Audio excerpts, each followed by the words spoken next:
नमस्कार दोस्तों, मैं दिन पारिक स्वागत करता हूं आपका जीके बाई डीके चैनल पर। दोस्तों, आज हम पढ़ने जा रहे हैं वो है भारतीय संविधान का वह महत्वपूर्ण हिस्सा जिसके माध्यम से हम ये जान पाएंगे कि भारत का जो संविधान है वो कितने भागों में बटा हुआ है, किन हिस्सों के अंदर बटा हुआ है। तो नॉर्मली निश्चित रूप से हम समझ गए होंगे टॉपिक क्या है, लेकिन इसकी एक सबसे बड़ी प्रॉब्लम जो आपके सामने आती है वो ये कि आपको ये याद नहीं होता और इसके जो किस भाग में कितने अनुच्छेद हैं वो याद नहीं होते। इसलिए मेरा आज का जो टारगेट है वो ये कि आपको सिर्फ ये याद करवाने में आया हूँ। टॉपिक आपके सामने लिखा हुआ होगा, इसको हम याद करेंगे, ठीक है। तो शांति से बैठ जाइए, पूरी एकाग्रता के साथ, आपको निश्चित रूप से पूरा टॉपिक याद हो जाएगा। चलते हैं टॉपिक की तरफ। पहला है, सबसे पहला भाग है संघ और उसके राज्य क्षेत्र। तो दोस्तों, एक तय है, निश्चित है ये चीज कि संघ जो है यानी पूरा भारत संघ, ठीक, जिसके अंदर 28 राज्य हैं, इकाइयां इसे बोलते हैं, प्रांत से बोलते हैं, ठीक है, 28 है। और उसके राज्य क्षेत्र यानी उसकी यूटीज, तो 8 क्या है उसकी यूटी है, मतलब यूनियन टेरिटरी इसे बोल सकते हैं, यानी संघ राज्य क्षेत्र बोल सकते हैं, वो 8 वो हैं। अच्छा, इसके अलावा भी अगर भारत संघ में कुछ आता है, भारत राज्य के अंदर कुछ शामिल है, तो वो सारा इसके अंतर्गत आएगा। तो पहला सबसे इंपॉर्टेंट, हमें याद कैसे रखेंगे इसको, तो ये कि सबसे पहले हमारा जो धरातल है जिस पे हम रहने वाले हैं, सबसे पहले उसकी बात होगी। और उसका अनुच्छेद कैसे याद रखेंगे, आर्टिकल 1 से शुरू होगा, तो इसमें कोई किंतु परंतु नहीं है, क्योंकि हम शुरुआत धरती से कर रहे हैं, तो पहले भाग से कर रहे हैं, तो पहला आर्टिकल तो होगा। आर्टिकल 4 हमें याद रखना है, और 4 के अंदर सबसे बड़ी बात हमें जो याद रखनी है वो ये कि हम कहां पर अपनी चौकड़ी लगाकर बैठेंगे, यानी हम कहां पर हम अपना स्थान ग्रहण करेंगे, अपनी चौकी कहां लगाएंगे, हम कहां बैठेंगे, वो क्या होता है, वो पहला है। तो वो स्थान है, वो भारत राज्य है जहां पर हमारी चौकड़ी लगेगी। तो चौकड़ी लगेगी मतलब 1 से 4 तक का तो ये हो गया पहला भाग, आर्टिकल 1 से 4, उसमें पूरे भारत राज्य की हमने बात की। भाग 2, अब मुझे एक बात का जवाब दीजिए आप कि उस इतने बड़े क्षेत्र के अंदर रहेगा कौन, यहां के नागरिक, निश्चित रूप से। तो भाग 2 में भी क्या आने वाला है, नागरिकता। क्या आएगी, नागरिकता होगी, मतलब नागरिकों के बारे में। वो भूभाग, भाग 1, भूभाग के अंदर कौन रहेंगे, नागरिक, तो भाग 2। अच्छा, उसका आर्टिकल क्या होगा, उनके आर्टिकल होंगे 5 से 11।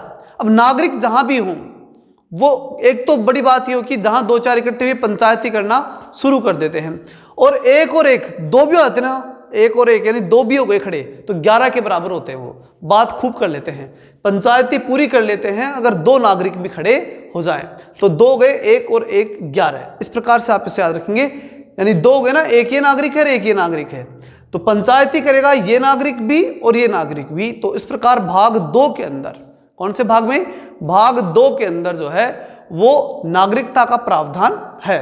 अब अगला प्रश्न, अगली जो भाग तीसरा, वो कैसे याद रहेगा हमें। अब मुझे एक बात बताइए, पहला क्षेत्रफल, उसमें नागरिक को क्या चाहिए, नागरिक को चाहिए क्या, तो निश्चित रूप से नागरिक को चाहिए उसके अधिकार पहले चाहिए उसे, कर्तव्य की बात तो बाद में करता है, पहले उसे क्या चाहिए, अपने अधिकार। तो तीसरे भाग में क्या आएंगे, अधिकार आएंगे। भाग 3, मौलिक अधिकार।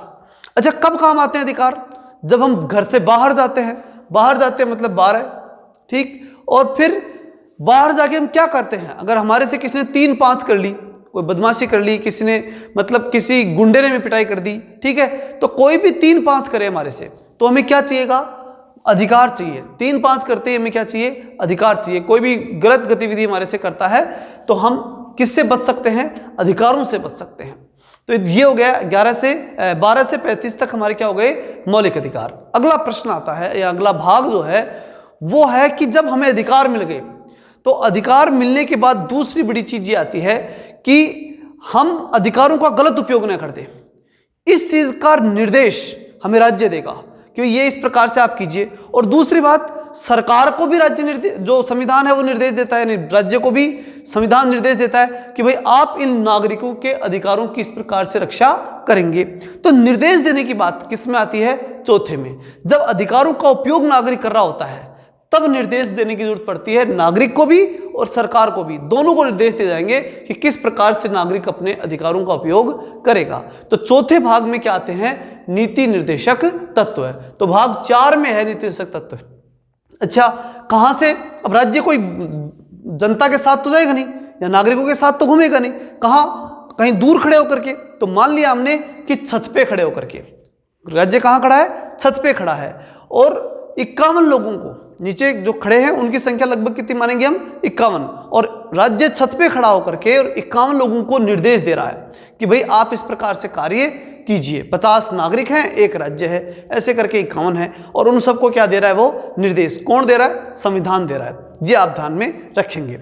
फिर उसके बाद में आता है भाग 4 क। 4 क का मतलब है कि जब आपने अधिकार दिए, अधिकारों के ऊपर निर्देश भी दे दिए, फिर क्या अधिकार ही देना चाहिए, नहीं, राज्य नागरिक जो है वो जब अधिकारों का पालन करता है तो उसे कर्तव्य भी होते हैं, उसके ऊपर कर्तव्य भी लगाए जाते हैं, और वो है मौलिक कर्तव्य यानी मूल कर्तव्य। तो अब की बार अधिकार देने के बाद निर्देश दिया, और निर्देश देने के बाद उनको ऊपर क्या लागू करेंगे हम, कर्तव्य। अच्छा, ये चीज पहले नहीं थी हमारे यहाँ।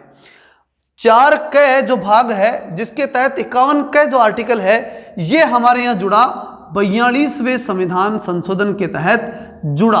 अच्छा, एक चीज और आपको ध्यान रखनी है कि अधिकांशतः भारतीय संविधान में जो जुड़ती हैं वो चीजें किससे जुड़ती हैं, 42वें के तहत जुड़ती हैं और 44वें के तहत हट जाती है। अगली चीज फिर आता है भाग 5। तो 5 को पढ़े उससे पहले एक बार वापस देखिए, माइंड में रिकॉल करना, क्योंकि याद होना बहुत जरूरी है इसमें। सबसे पहले राज्य होगा, उस राज्य में नागरिक होंगे, तो राज्य भाग 1, नागरिक 2, फिर नागरिक क्या करेंगे, अधिकारों का उपयोग, तो भाग 3, फिर चौथे भाग में क्या आएगा, चौथे भाग में उसको निर्देश दिया जाएगा नागरिक को, तो भाग 4। 4 क जो बाद में जोड़ा गया, जो वो नागरिक के लिए क्या जोड़ा गया, कर्तव्य। कर्तव्य पहले से नहीं होते, बाद में जोड़े जाते हैं, ये आप ध्यान रखना। तो 42वें के तहत जोड़ा गया, और ये भी ट्रिक बताई मैंने, 42वें के तहत अधिकांश चीजें जुड़ी, 44वें के तहत अधिकांश चीजें हटी। ये चीज आपको एक ट्रिकली याद रखना है। हालांकि 100% सही नहीं है चीज, कई जगह लगेगी और कई जगह नहीं लगेगी ट्रिक, लेकिन अधिकांशतः मैं शब्द बोल रहा हूं, उसका मतलब है मान के चलिए 75% तक की चीजें आपको उस समय काम आएगी जब एग्जाम में आप बैठे होंगे, जब आप सब कुछ भूल चुके होंगे, तो एक शानदार ट्रिक के रूप में काम आएगी कि 42वें से जुड़ता है और 44वें से हटता है। हर जगह नहीं है, लेकिन अधिकांश जगह चीज ट्रिक काम करती है। चलते हैं आगे। फिर उसके बाद भाग 5। अब बात शुरू होती है, ये तो हो गई बात नागरिक की, अब बात आती है सरकारों की। तो सबसे पहले पंचायती करेगी वो केंद्र सरकार करेगी, तो ये तो है पंचायती करने वाली पहले कौन सी, संघ सरकार। ठीक, 52 से 151। अब एक बात बताइए, हमने 51 तक की चर्चा कर ली, ये तो हमें याद है ही, 51 से जस्ट बाद में क्या आएगा, 52। तो ये पहले वाला आर्टिकल तो हमें याद रखना ही नहीं, क्योंकि एंड वाला अगर हमने ट्रिक से जोड़ लिया, या एंड वाला अगर हमारे को याद है, तो उससे अगला ही आएगा निश्चित रूप से, तो ये तो कोई समस्या नहीं आने वाली। तो 51 तक की हम चर्चा की, तो 52 तो निश्चित है। अब बात है कि 100 आर्टिकल है इस पे, ये ध्यान रखना। संघ सरकार में कितने आर्टिकल है, 100। अब 52 से 151 तक आप गिन लीजिए, पूरे पूरे कितने हैं, 100 हैं। ठीक है, तो संघ सरकार के 100 आर्टिकल हैं। ठीक, और 52 से शुरू होते हैं, मतलब एक छोटा है, 52 है, कम हाइट वाला है व्यक्ति, वो सरकार चला रहा है। ठीक है, इस प्रकार की बात आप ध्यान में रख करके ट्रिक के माध्यम से आप ध्यान में रख सकते हैं। अगली चीज राज्य। राज्य की जब बात करें तो संघ के बाद कौन आएगा, केंद्र के बाद राज्य, तो राज्य ही आएगा निश्चित रूप से। अगले भाग में क्या आने वाला है, भाग 6 में राज्य ही आएगा। अच्छा, राज्य के अंदर फिर 152 से लेकर के और 237 तक, तो 100 तो हो गए ना, 151 तक तो मैं याद हो गया भाई, 100 जोड़ लो, 151 तक हो गए, तो अगला फिर 152 होगा, इसमें कोई समस्या नहीं। अब यहां में देखना है क्या कि यहां तो राज्य है, उन राज्यों की स्थिति क्या होती है कि जब 2-3 राज्य होते ना, जैसे मान लीजिए पूरे भारत में हमारे यहाँ मानेंगे क्या है, ये 28 राज्य हैं। 28 राज्यों की अगर हम बात करें तो सारे के सारे तो सेम सोचते नहीं, 2-3 अलग बात सोचते हैं, 2-3 अलग बात सोचते हैं, तो 2-3 साथ चलते ही हैं। 2-3 राज्य मिलके साथ चलेंगे और दूसरे 2-3 साथ चलेंगे। तो इस प्रकार राज्य की विशेषता होती है कि वो 2-3 जो होते हैं वो साथ चलते हैं। तो देखिए 2, 3 और 7, ठीक है, ये राज्य चलते हैं। राज्य हमेशा 2-3 साथ चलते हैं, और राज्य हमेशा केंद्र की छठी का दूध याद दिला देते हैं। 6 का छक्का याद रखना, राज्य क्या लगाएगा, छक्का राज्य ही लगाएगा। केंद्र तो पंचायती कर सकता है, काम तो किसको करना होगा, राज्य को। तो पंचायती संघ और छक्का राज्य, इस प्रकार से याद रखेंगे। फिर चलते हैं अपन 7वें में। ये 7वां जो भाग है ना, ये हट चुका है, निरशित है, तो इसे याद ही नहीं रखना, बस इसलिए लिखा है मैंने कि आप कंफ्यूज ना हो कि 7वें में क्या है। तो 7वां हट चुका है, पहली अनुसूची, यानी ये जो पहली अनुसूची नहीं, ये जो पहली अनुसूची है तो भाग है, लेकिन पहली अनुसूची में भी हमने कल पढ़ा था, अगर आपको ध्यान में हो, कि पहली अनुसूची में भी राज्य के बारे में ही बात थी, राज्य की, और जो 28 राज्य 8 केंद्र शासित प्रदेश हैं उनकी बात आती है पहली अनुसूची में भी। ठीक है, तो उस अनुसूची का जो भाग है जो था ना, उस भाग के राज्य थे, लेकिन आजकल क्या कर दिया हमने, सारे राज्यों को किसमें डाल दिया, इसमें रख दिया, इसलिए इसका कोई मतलब नहीं है। ठीक है, और 238 क्या हो गई, निरसित हो गया, अर्थात संविधान से निकाल दिया गया। अब बात करते हैं भाग 8 की। 8 में क्या है, ठाट है। ठाट किनके हैं, संघ राज्य क्षेत्रों के, केंद्र शासित प्रदेशों के, क्योंकि उन राज्यों के ऊपर कोई टेंशन नहीं होती, क्योंकि केंद्र ही उनको संभालेगा, सारे दायित्व तो केंद्र के ही होते हैं, छोटे मोटे दायित्व होते हैं जो राज्य करता है अपने यूटी के रूप में। ठीक है, तो टेंशन नहीं होती, ठाट रहते हैं इनके। तो ठाट यानी 8 किसके, संघ राज्य क्षेत्र के। तो संघ राज्य क्षेत्र किस भाग में आएगा, 8वें भाग में। और दूसरी बात कहां से, तो 38 तक तुमने पढ़ ही लिया, तो ये तो क्या हो गया 39, इसमें तो कोई दिक्कत है नहीं, जस्ट अगला आर्टिकल 39 है। अब 242 तक, तो 242 तक लेके जाएंगे, कैसे लेके जाएंगे, संघ राज्य क्षेत्र जो है यानी केंद्र शासित प्रदेश जब ठाट से रहते हैं तो कैसे रहते हैं, 24 घंटे ठाट से रहते हैं, विशेष रूप से कितने, 2, और वो कौन से हैं, 2 संघ शासित प्रदेश, एक दिल्ली और एक पौंडीचेरी। क्यों, क्योंकि उनके पास विधानसभाएं भी है और फिर भी टेंशन नहीं है उनके पास। ठीक है, तो इसलिए ये 24 घंटे ठाट से रहने वाले केंद्र शासित प्रदेश जो ठाट से रहते हैं, विशेष रूप से 24 घंटे कितने रहते हैं, 2 कौन से, दिल्ली और पौंडीचेरी, इनमें विधानसभाएं भी हैं। तो 242 तक आप याद रखेंगे, क्या है इसमें, संघ राज्य क्षेत्र।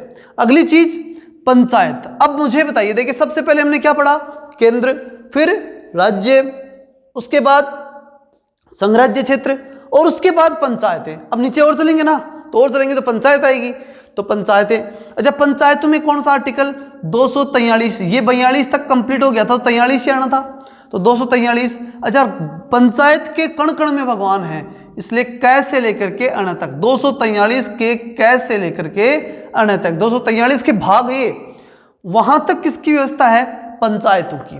और पंचायतों में 9, पंचायतों में बाकी ये जो बातें हैं, क्योंकि वहां लिटरेसी थोड़ी कम रहती है और बाकी चीजें कम रहती हैं, इसलिए वहां ये सब चीजें 9 यानी नहीं चलती। मतलब कौन सी जो हमने पढ़ी है लोगों को मालूम नहीं होती, 9 नहीं मालूम रहती पंचायतों में, इन चीजों का नो नॉलेज। ठीक है, तो इसलिए 9 याद रखना, 9 यानी नहीं रहती पंचायतों में, ये बातें ध्यान में। और ये कहां तक है, 243 से कैसे अड़े तक, मतलब कण कण में, पंचायत के कण कण में भगवान है। अब अगली बात आती है कि 9 कै में क्या है, तो 9 कै के अंदर है नगर पालिकाएं। अब पंचायत है, पंचायतों के अंदर 2 हिस्से कर रखे हैं, ये बड़ी ध्यान रखना बात, बहुत ही इंपॉर्टेंट है।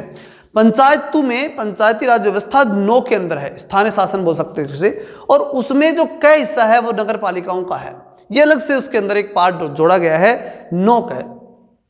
अच्छा, नगर पालिकाओं की स्थिति बात करें तो क्या करती है नगर पालिकाएं, तो तय से यह छ तक, मतलब तय छ, तय यानी फिक्स है, उनके दिमाग में क्या है, तय है कोई बात, किसके, नगर पालिकाओं के दिमाग में बातें क्या है, तय हैं, तय से लेकर के और यह तक। अब यह का कौन सा पार्ट, 6, यह का भी 6 तक है, तो यह 6 तक है, तो ध्यान रखिए तय 6, तय 6, जैसे गुजराती में बोलते हैं ना 6, राजस्थान के अंदर भी शेखावटी में 6 बोलते हैं हम। ठीक है, तो सॉरी, तय से यह 6 तक। ठीक है, 243 तय से लेकर यह 6 तक जो है वो क्या है, नगर पालिकाएं। तो नगर पालिकाओं में सब कुछ तय 6, सब कुछ क्या है, तय है वहां पर। फिर उसके बाद में आती है बात सहकारी समितियां। सहकारी समितियों की अगर हम बात करें तो 243 यज्ञ से लेकर के 243 यज्ञ तक। ठीक है ना, यज्ञ, यज्ञ का मतलब होता है यज्ञ। ठीक है, तो जो सहकारी समितियां हैं वो सब साथ में मिलकर के, 9 है मतलब इनको भी नो नॉलेज, बाकी चीजों का नॉलेज कम है। ठीक है, सहकारी यानी सब साथ में रहते हैं और क्या करते हैं, यज्ञ यानी यज्ञ करते हैं। तो यज्ञ से शुरू होकर के यन, ठीक है ना, यह न मतलब ये नहीं करते, यज्ञ के अलावा कुछ नहीं करते, इसलिए यज्ञ करते हैं, और कुछ ये नहीं करते, तो यन। ठीक है, 243 यह जैसे लेकर 243 यन तक जो है वो क्या है, सहकारी समितियां। उसके बाद आता है भाग 10। भाग 10 और 10 का दम, मैंने बार बार बताया आपको, भाग 10 में क्या होगा, अनुसूचित जनजातीय क्षेत्र, जनजातियों का 10 का दम आज की तारीख में है। तो 10 का दम अनुसूचित जाति और जनजातियों के अंदर, 244 से लेकर 244 क तक। ठीक है, ये क्या करती है जनजातियां आजकल? चौके ही चौके लगाती हैं। ठीक है ना, चौके चौके लग रहे हैं, नौकरी लग रही है सबकी। ठीक है, तो चौके ही चौके, फिर यहाँ पर चौके चौके। ठीक, तो इस प्रकार से जो है 244 क ये क्या है? अनुसूचित जनजातीय, अनुसूचित क्षेत्र, अनुसूचित जनजातीय क्षेत्र के बारे में जानकारी है। तो ये तो है आपका 10वें भाग तक, तो इसका स्क्रीनशॉट लीजिए, फिर अपन आगे बढ़ते हैं।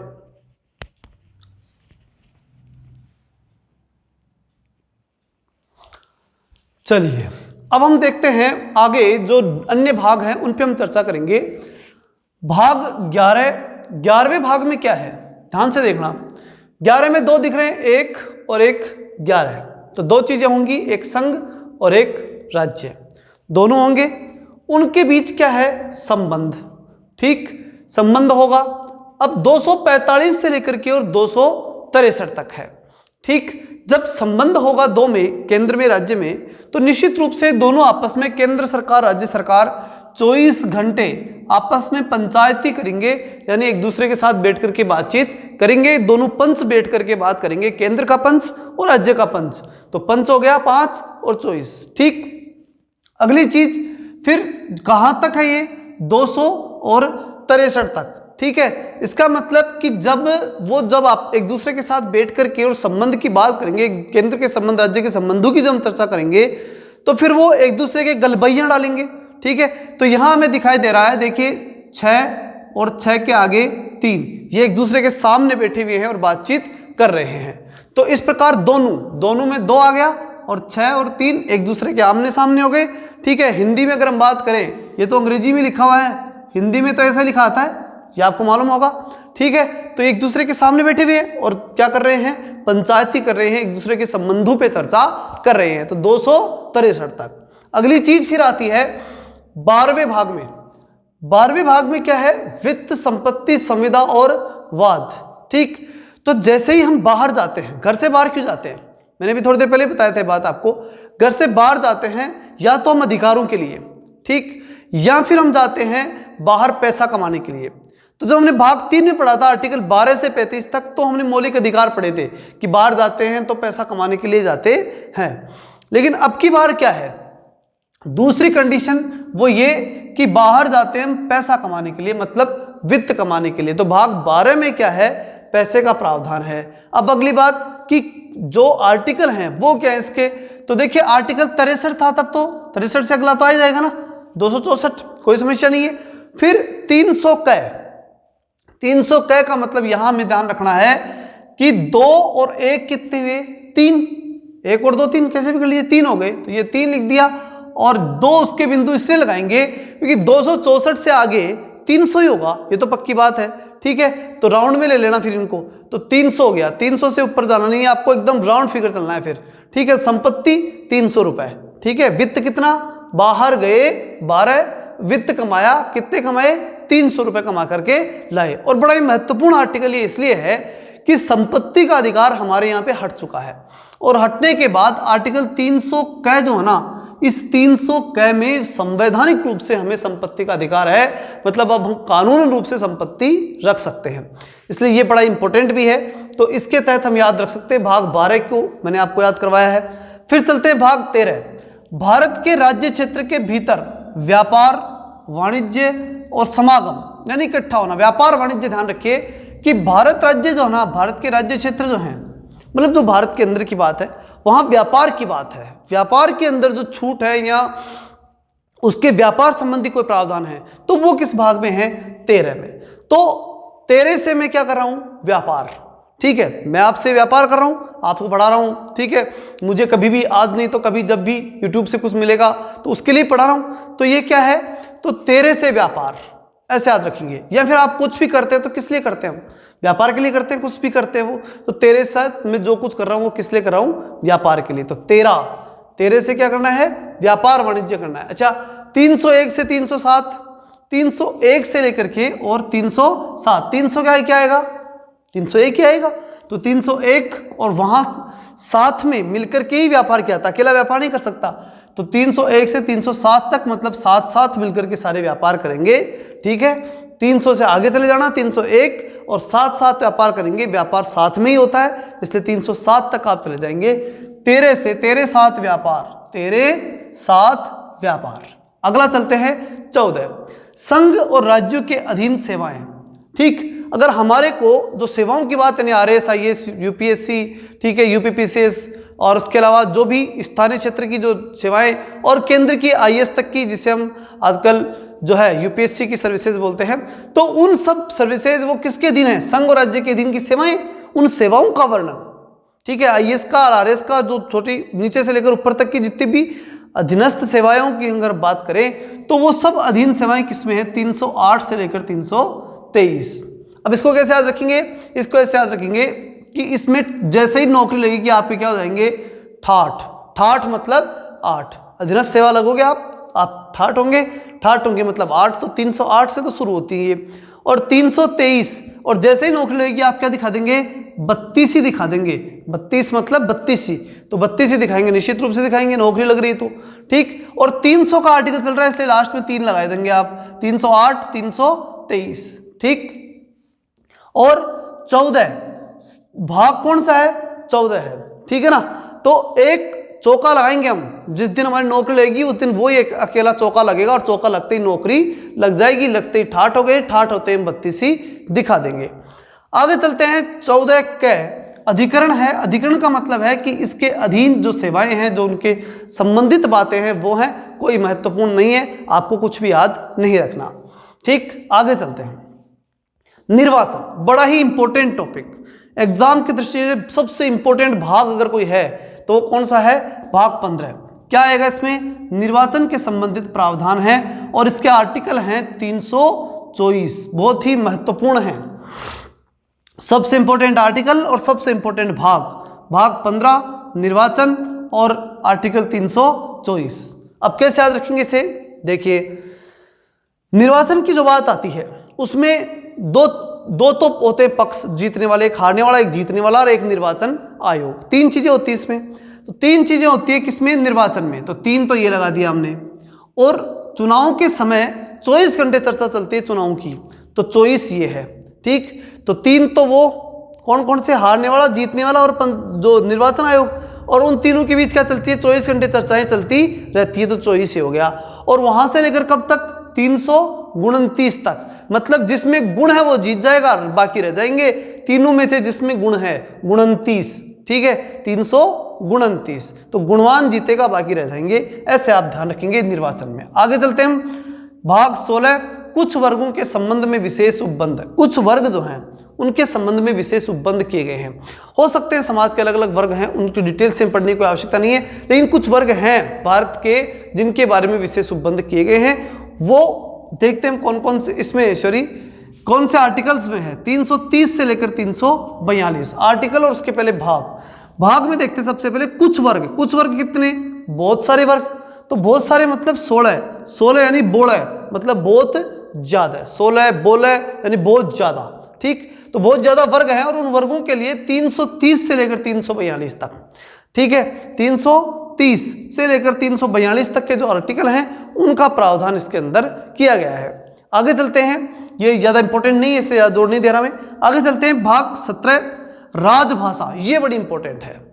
17 बहुत इंपॉर्टेंट है। राजभाषा, भाषा के ऊपर क्या है? वह है भी खतरा। खतरा मतलब 17 क्या है? राजभाषा। 343 से लेकर के और 351 तक बहुत इंपॉर्टेंट है, इसको ध्यान से देखिएगा। 343 से, ठीक, अब 343 को कैसे याद रखना है? और 351 तक हमें जाना है। तो देखिए 34-35, ये 34 है और ये क्या है? 35 है। तो 34-35 क्या है? हमारी भाषाएं हैं। 22 की जगह 22 तो भाषाएं हैं। राज करने वाली जो भाषाएं हैं, जो छोटे छोटे स्थानों पर अलग अलग स्थानों में पाई जाती हैं, जो भाषाओं के अंदर ही भाषा, उनकी संख्या कितनी है? 34-35 है। ये आपको ध्यान रखना है। तो 34 और ये 35, ठीक है, 343 और 351। ये नहीं हो तो कोई दिक्कत नहीं है, ये जरूर याद रखना आप। क्या? राजभाषा भाग 17 यानी खतरा। खतरा किस पे आ गया? राजभाषा पे। आगे चलते हैं, आपातकालीन प्रावधान। आपातकाल में एक ही आदमी के ठाट होते हैं और वो है राष्ट्रपति, उसके अलावा किसी के ठाट नहीं होते। तो एक यानी अकेला ये, और 8 यानी ठाट किस क्या हो गए, अकेले के ठाठ हो गए किसमें, आपातकाल के समय एक व्यक्ति की ठाठ हुई, वो है राष्ट्रपति। और उसके बाद 352 से लेकर 360 ये सबको आता है, 352, 56 और 60 आप सबको आता होगा, इसको याद कराने की कोई आवश्यकता नहीं है, ये पूरी तरह मैं विश्वस्त हूँ। ठीक है, 352, 56, 60 ये 3 आर्टिकल जो हैं राष्ट्रीय आपातकाल, राज्य आपातकाल और वित्तीय आपातकाल के बारे में है। इसकी डिटेल से हम आगे पढ़ेंगे तो अच्छे से याद हो ही जाएगा, इसकी चिंता नहीं करनी। आगे चलते हैं, प्रकीर्ण इसको छोड़ दीजिए। फिर है 20 संविधान संशोधन। अच्छा, प्रकीर्ण क्या है, ये भी उसी प्रकार की बात है, इनमें से कुछ निकले हुए प्रावधानों को जोड़ जाड़ करके रख दिया गया, कोई मतलब नहीं, एग्जाम में नहीं आएगा। 20वां ये फिर इंपॉर्टेंट है, ये क्या है, संविधान संशोधन के बारे में है और 368 बहुत ही महत्वपूर्ण इसका अनुच्छेद है। ठीक है, इस पे हम देख लेते हैं।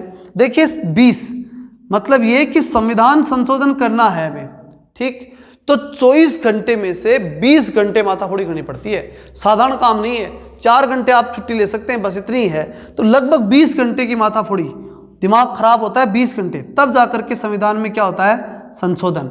और 368 बहुत से लोग अड़ जाते हैं, 68 मतलब अड़ जाते हैं, ठीक है, कि नहीं ऐसे होना चाहिए, फिर अगला कहेगा नहीं ऐसे होना चाहिए, तो अड़ते हैं, इसमें अड़ते हैं मतलब 68, 368 को आप इस प्रकार से याद रखेंगे। और बहुत ही महत्वपूर्ण है भाग 20 संविधान संशोधन की प्रक्रिया 368। आगे चलते हैं, इसमें भाग 21 अस्थायी और संक्रमणकालीन उपबंध जो है वो 269 से लेकर के 369 से 392 तक है। 21 का मतलब है कि दो एक आदमियों के लिए, दो आदमी मान लीजिए, दो एक इंपॉर्टेंट और एक इंपॉर्टेंट, इस प्रकार के 2-3 इंपॉर्टेंट आदमी जो हो सकते हैं, तो 2 और 1 3, ठीक, 2-3 इंपॉर्टेंट आदमियों के लिए अस्थायी संक्रमणकालीन उपबंध है। ठीक है, अस्थायी उपबंध किए गए हैं, कुछ समय के लिए उपबंध है, ठीक, कोई महत्वपूर्ण भाग नहीं है, इसको आप याद रखें, ठीक, नहीं कोई दिक्कत नहीं, 369 से लेकर 392 तक। अब आखिरी जो इंपॉर्टेंट है वो देख लेते हैं, भाग 22। तो पहली बात तो ये इंपॉर्टेंट है कि आखिरी भाग कौन सा है, 22 भाग अपने यहाँ। दूसरी बात, संक्षिप्त नाम और अन्य। संक्षिप्त नाम का मतलब क्या है, इस पूरे संविधान के अंदर जो कुछ चीजें, जैसे मान लीजिए कुछ डिटेल से लंबा था तो उसका संक्षिप्त नाम वहां, क्योंकि मूल हिस्से के अंदर इतना लंबा नहीं लिख सकते थे, तो शॉर्ट में लिख दिया, जैसे यूटी। अब यूनियन टेरिटरी शब्द है, पूरा तो यूनियन टेरिटरी ने लिख करके और यूटी लिख दिया, तो उस यूटी की व्याख्या कहाँ है, भाग 22 में।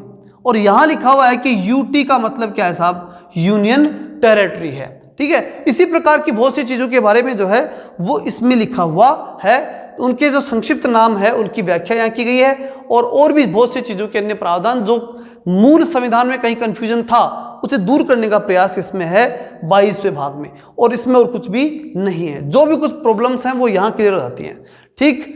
और इसमें भी आखिरी आर्टिकल्स हैं, इसमें भी कुछ याद नहीं रखना आपको, ठीक है। तो ये था आपका भारतीय संविधान का भाग, और इन भागों के अंदर पूरे 22 भागों में से एक भाग पक्का आपके एग्जाम में पूछा जाएगा, इसलिए इनको ध्यान से पढ़िएगा।